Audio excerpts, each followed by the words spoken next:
नमस्कार सभी प्यारे विद्यार्थियों को। 2 दिन के बाद आज फिर हम मॉडल प्रश्न पत्र 4 राजनीतिक विज्ञान विषय का अध्ययन करेंगे। छोटे सवालों का विशेष तौर से ध्यान रखते हुए उसके अनुसार अध्ययन किया जाएगा। बड़े सवाल है वो आपको क्लास में करवाए जाएंगे। वार्सा संधि तो शुरू करते हैं। वार्सा संधि का स्थापना वर्ष कौन सा था? आपको मालूम है जब शीत युद्ध चल रहा था तो अमेरिका ने नाटो की स्थापना की थी अप्रैल 1949 में। उसके विरोध में सोवियत संघ ने वार्सा संधि की स्थापना की थी सन 1955 में। क्यूबा मिसाइल संकट के समय अमेरिकी सोवियत संघ के नेता का क्या नाम था? 1962 में जो क्यूबा मिसाइल संकट था, सोवियत संघ के नेता थे निकिता खुश्चेव। बर्लिन की दीवार से संबंधित निम्नलिखित कथनों में से कौन सा एक कथन सही नहीं है? नहीं आंसर पूछा है तो 3 सही है, 1 सही नहीं है। यह पूंजीवादी और साम्यवादी विश्व के बीच विभाजन का प्रतीक थी, एकदम सही है। इसका निर्माण द्वितीय विश्व युद्ध के तुरंत पश्चात किया गया था, यह भी सही है। 1961 में बर्लिन की दीवार जब बनी थी, लोगों द्वारा इसे 9 नवंबर 1999 में तोड़ दिया गया, यह भी सही है। यह जर्मनी के दोनों भागों के समीकरण का प्रतीक था, तो ये आंसर इसका गलत है। तो ये आंसर इसका 10 सही होगा। रूसी संसद ने सोवियत संघ से अपनी स्वतंत्रता कब घोषित की थी? जनवरी 1990 में। श्रीलंका में जातीय संघर्ष के बारे में निम्नलिखित में से कौन सा कथन असत्य है? 3 सही है, 1 कथन असत्य है। श्रीलंका में राजनीति खुले तौर पर शील लोगों की पक्षधर थी, ये भी एकदम सही है। तमिलों के हितों की अनदेखी की गई, ये भी सही है। तमिल इलम के लिबरेशन टाइगर को सार्क देशों का समर्थन प्राप्त था, ये भी सही है। असत्य है, श्रीलंका में राजनीतिक समानता नहीं थी। तो 5 में द आंसर। निम्न में से किस वर्ष इंडोनेशिया के बांडुंग शहर में एफ्रो एशिया सम्मेलन का आयोजित किया गया? 6 नंबर क्वेश्चन का आंसर है 1955 में। 7 नंबर 1966 में किन दो देशों के मध्य ताशकंद समझौता हुआ था? भारत और पाकिस्तान। 10 जनवरी 1966 को ताशकंद समझौता हुआ था। 11 जनवरी 1966 को लाल बहादुर शास्त्री की मृत्यु हो गई थी। प्रथम पंचवर्षीय योजना में सर्वाधिक बल किस पर दिया गया था? कृषि पर। प्रथम पंचवर्षीय योजना का कार्यकाल 1951 से 1956। द्वितीय पंचवर्षीय योजना का कार्यकाल 56 से 61 और द्वितीय पंचवर्षीय योजना में सर्वाधिक बल उद्योगों पर दिया गया था। बॉम्बे प्लान के बारे में निम्नलिखित में से कौन सा कथन सही नहीं है? ध्यान रखना, नहीं पूछा है। यह भारत के आर्थिक भविष्य का एक ब्लूप्रिंट था, एकदम सही है। इसमें उद्योगों के ऊपर राज्य के स्वामित्व का समर्थन किया गया था, ये आंसर गलत है। तो इसका आंसर सही वही है। इसमें उद्योगों के ऊपर राज्य के स्वामित्व का समर्थन किया गया था। इसकी बॉम्बे प्लान में इसकी रचना कुछ अग्रणी उद्योगपतियों ने की थी। 8 उद्योगपतियों ने मिलकर 1945 में बॉम्बे प्लान की स्थापना की थी। इसमें नियोजन के विचार का पुरजोर समर्थन किया गया, ये भी एकदम सही है। अगला बहुत ही महत्वपूर्ण सवाल है। उत्तर हर दिन बढ़ता जाए, दक्षिण हर दिन घटता जाए, यह लोकप्रिय नारा किस आंदोलन के अंतर्गत दिया गया था? तो ये द्रविड़ आंदोलन के अंदर दिया गया था। सन 1980 के आम चुनाव के पश्चात केंद्र में किस दल की सरकार बनी थी? तो इसका answer Congress party. Indira Shahani case का संबंध निम्न से किससे है? संपत्ति से संबंधित विवाद से। खाली जगह। प्रथम विश्व युद्ध के पश्चात विश्व के प्रमुख देशों ने मिलकर एक अंतर्राष्ट्रीय संगठन राष्ट्र संघ की स्थापना की थी 1919 में। भारत ने सन 1997 के में क्योटो प्रोटोकॉल पर हस्ताक्षर किए थे। हमारे देश में जनवरी 1950 में चुनाव आयोग का गठन किया गया था। विश्व व्यापार संगठन वैश्विक व्यापार के नियमों का निर्धारण करता है। प्राकृतिक चिकित्सा और निग्रह के प्रतिपादक मोरारजी देसाई थे। सन 1990 में राष्ट्रीय मोर्चा की नई सरकार ने मंडल आयोग की सिफारिश को लागू किया था। ये थे 6 रिक्त स्थान। 1 नंबर वस्तुनिष्ठ प्रकार के अति लघुतरात्मक सवाल है। 1917 की रूसी क्रांति क्यों हुई थी? तो पहला ध्यान रखना, यदि परीक्षा में सीधा सवाल आ जाए रूसी क्रांति कब हुई थी? 1917। अब क्यों हुई थी? क्योंकि 1917 की रूसी क्रांति पूंजीवादी व्यवस्था के विरोध में हुई थी। शॉक थेरेपी के परिणामस्वरूप श्वेत खेमे का प्रत्येक राज्य किस अर्थतंत्र से संबंधित समाहित था? शॉक थेरेपी के परिणाम स्वरूप सोवियत संघ के खेमे का प्रत्येक राज्य किस अर्थतंत्र में समाहित था? पूंजीवादी अर्थतंत्र। दूसरी दुनिया के पतन का एक परिणाम लिखना है। दूसरी दुनिया के पतन का एक परिणाम शीत युद्ध के दौर के संघर्ष की समाप्ति से था। सोवियत संघ के विघटन के पश्चात उसके उत्तराधिकारी गणराज्य का नाम क्या था? रूस। शीत युद्ध की समाप्ति के पश्चात विश्व का कौन सा देश सबसे बड़ी ताकतवर बनकर उभरा था? संयुक्त राज्य अमेरिका। ऑपरेशन इनफाइनाइट रीच किस अमेरिकी राष्ट्रपति के आदेश से किया गया था? अमेरिकी राष्ट्रपति बिल क्लिंटन ने 1998 में केन्या और सूडान वाला इसके संबंधित था, उस पर ऊपर हमला किया था। पृथ्वी सम्मेलन क्या और कब है? पृथ्वी सम्मेलन संयुक्त राष्ट्र संघ का एक पर्यावरण और विकास के मुद्दे पर केंद्रित सम्मेलन है। यह सम्मेलन 1992 में रियो डी जनेरियो ब्राजील में हुआ था। वैश्विक संपदा के कोई दो उदाहरण बताने। वैश्विक संपदा के उदाहरण है पृथ्वी का वायुमंडल और अंटार्कटिका। भारत में आर्थिक सुधारों की नीति कब और क्यों प्रारंभ की? भारत में आर्थिक सुधारों की नीति 1991 में वित्तीय संकट से उबरने और आर्थिक वृद्धि दर उच्च दर प्राप्त करने के लिए प्रारंभ की थी और उस समय वित्त मंत्री मनमोहन सिंह थे। एक उदाहरण की सहायता से दर्शाइए कि वैश्वीकरण ने भारत के परिधान संस्कृति को प्रभावित किया है। नीले जींस के ऊपर खादी का कुर्ता पहनना वैश्वीकरण का एक उदाहरण है जिन्होंने भारतीय परिधान संस्कृति को प्रभावित किया। चिपको आंदोलन क्या है? एक पेड़ या वनों की कटाई को बचाने वाला आंदोलन था। 1973 में उत्तराखंड में यह आंदोलन हुआ था। सुंदरलाल बहुगुणा इसके नेता थे। तो चिपको आंदोलन के बारे में 1 नंबर का है तो इतना लिखे तो भी बहुत है। अब दल आधारित आंदोलन से क्या अभिप्राय है? ऐसे आंदोलन जिन्हें किसी राजनीतिक दल या दलों का समर्थन प्राप्त हो उसे दल आधारित आंदोलन कहते हैं। अब अगले सवाल 50 शब्द के हैं, लघुतरात्मक सवाल है और 2 अंक के। संयुक्त राज्य अमेरिका द्वारा छेड़े गए आतंकवाद के विरुद्ध विश्वव्यापी युद्ध में ऑपरेशन इन एंड्रिक फ्रीडम का निशाना कौन था? पहले उसमें पूछा था operation in finite reach. Bill Clinton राष्ट्रपति थे और केन्या नैरोबी और दारुसलाम तंजानिया में स्थित दूतावासों पर आतंकवादी संगठन अलकायदा के द्वारा आपको मालूम है हमला किया था। तब सूडान और अफगानिस्तान स्थित अलकायदा के जितने भी ठिकाने थे वो ऑपरेशन इन फाइनाइट रीच से उड़ा दिए गए थे। यहाँ पे पूछ रहा है ऑपरेशन एंड्रू फ्रीडम आतंकवादियों के लिए विश्वव्यापी एंड्रू फ्रीडम अपना निशाना अलकायदा तथा अफगानिस्तान का तालिबान शासन था। इन्होंने 9/11 की घटना को अंजाम दिया था। अतः संयुक्त राज्य अमेरिका ने उसे समाप्त करने के लिए ऑपरेशन इन एंड्रू फ्रीडम चलाया था। भारत और भूटान के संबंधों पर एक संक्षिप्त टिप्पणी लिखनी है। भारत का पड़ोसी देश है भूटान, इसके कैसे संबंध थे? भारत और भूटान के संबंध हमेशा ही बहुत ही अच्छे और शांतिप्रिय रहे।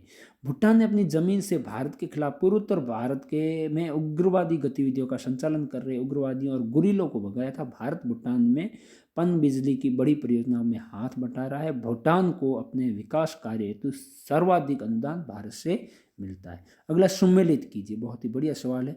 भारत और चीन का युद्ध कब हुआ? ताशकंद समझौता कब हुआ? शिमला समझौता कब हुआ? और पंचशील समझौता कब हुआ?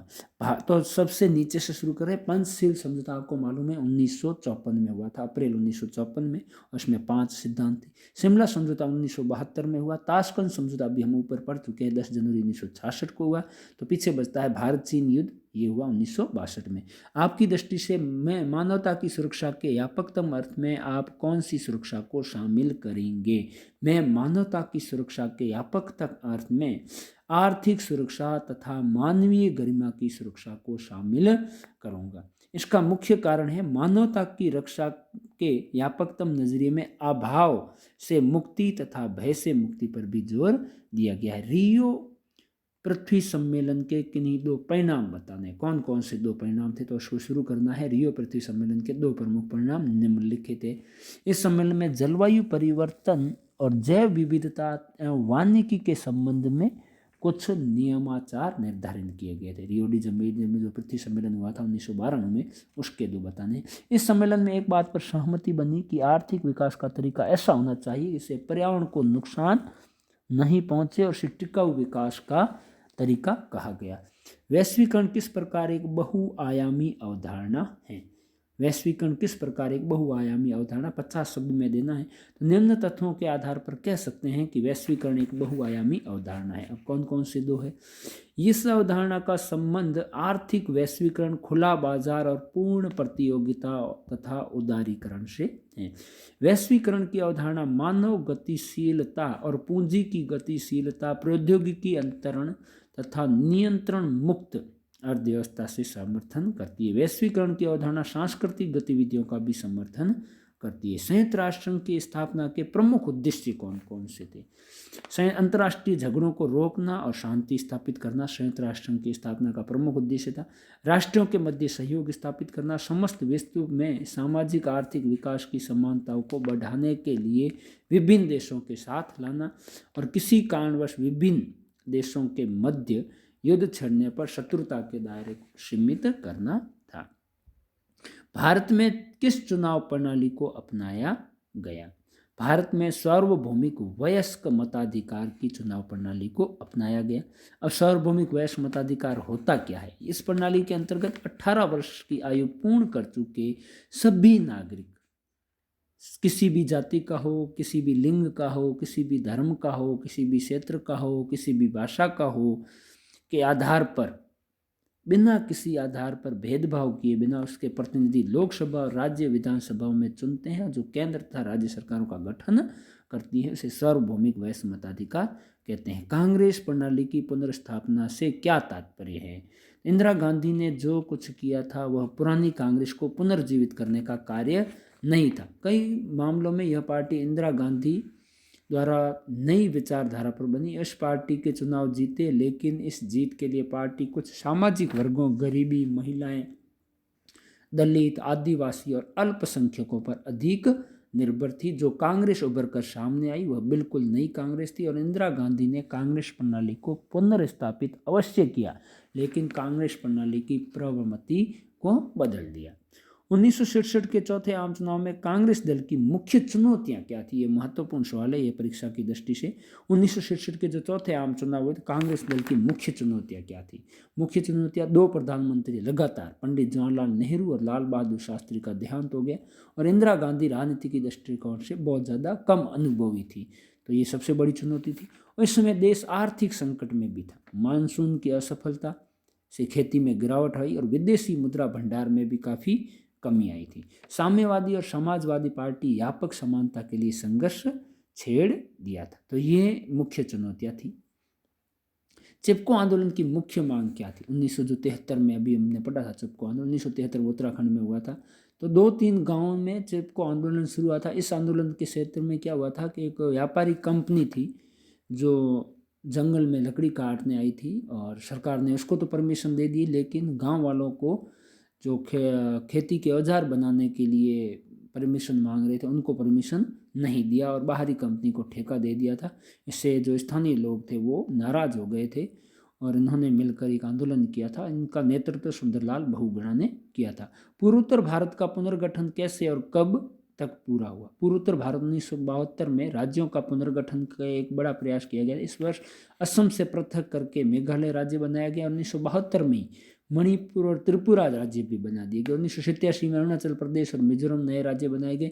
यद्यपि नागालैंड 1963 में ही राज्य बन गया था। भारत के कुछ भागों में व्याप्त अलगाववादी भावना से हम क्या सबक सीख सकते हैं? अब उसके अंदर भारतीय संघ के समस्त क्षेत्रों का समान आर्थिक विकास होना चाहिए और भाषाई और धार्मिक अल्पसंख्यकों के हितों की रक्षा की जानी चाहिए। भारतीय राजनीतिक और सरकार में सभी वर्गों का समान प्रतिनिधित्व होना चाहिए। असंतुष्ट समुदायों को देश की मुख्य धारा में लाने के प्रयास किए जाने चाहिए। अब खंड 6 है, दीर्घोत्तरीय प्रश्न है, 100 शब्द के उत्तर देने हैं और ये भी 3 अंक के हैं। ये 3 अंक का है, इसमें 2 अंक दे रखे हैं गलती से, ये 3 अंक का। आज़ादी के समय विकास के सवाल पर प्रमुख मतभेद क्या थे और क्या इस मतभेदों को सुलझा लिया गया? आज़ादी के समय, विकास के समय जो कौन कौन से मुद्दे थे, क्या इसको सुलझा दिया गया? ये 3 नंबर का है। अगला सवाल है, भारत की विदेश नीति के प्रमुख उद्देश्यों का संक्षेप में वर्णन करना है कि भारत की विदेश नीति क्या थी। तो आपको मालूम है विदेश नीति के जनक पंडित जवाहरलाल नेहरू को माना गया है और उसका संक्षेप में आपको उत्तर देना है। अंतर्राष्ट्रीय शांति और सुरक्षा का समर्थन वाला, इसमें शस्त्रों की होड़, ये इसमें सारा लिखना है। 19 नंबर सवाल है, जनता पार्टी ने 1977 में शाह आयोग को नियुक्त किया था और इस आयोग की नियुक्ति क्यों की गई और इसके क्या निष्कर्ष निकले? 3 नंबर का सवाल है। शाह आयोग आपको मालूम है 25 जून 1975 को आपातकाल घोषित किया गया था। उसकी जांच करने के लिए शाह आयोग का गठन जनता पार्टी के द्वारा 1977 में जो मोरारजी देसाई की थी उसके लिए किया गया था। अगला सवाल है, मंडल आयोग की प्रमुख सिफारिशें क्या थी और किस प्रकार क्रियान्वयन किया गया था? मंडल आयोग जो ओबीसी पिछड़ा वर्ग से संबंधित आयोग था, जिनकी सिफारिशें क्या थी और इसके किस प्रकार क्रियान्वयन किया गया था, ये आपको लिखना है। अगला सवाल है, बड़ा सवाल आ जाता है 4 अंक का, शीत युद्ध में भारत की क्या भूमिका थी और गुटनिरपेक्ष की नीति किस प्रकार भारत का हित साधन किया, और नव अंतर्राष्ट्रीय आर्थिक व्यवस्था से क्या अभिप्राय है और वैश्विक व्यापार प्रणाली में सुधार लाने के लिए अंटार्ड द्वारा प्रस्तावित सुझावों का उल्लेख करना है।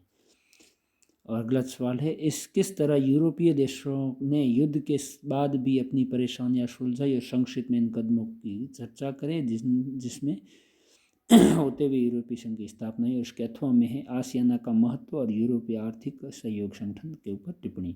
राज्य पुनर्गठन आयोग क्या था और इसकी प्रमुख सिफारिशों का आलोचनात्मक विश्लेषण करना है, या फिर मणिपुर में भारतीय संघ में विलय के लिए उत्तरदायी घटनाओं का वर्णन करना है। तो ये आपके 23 सवाल है। उम्मीद है सभी छात्रों को ये वीडियो पसंद आया होगा। धन्यवाद, नमस्कार।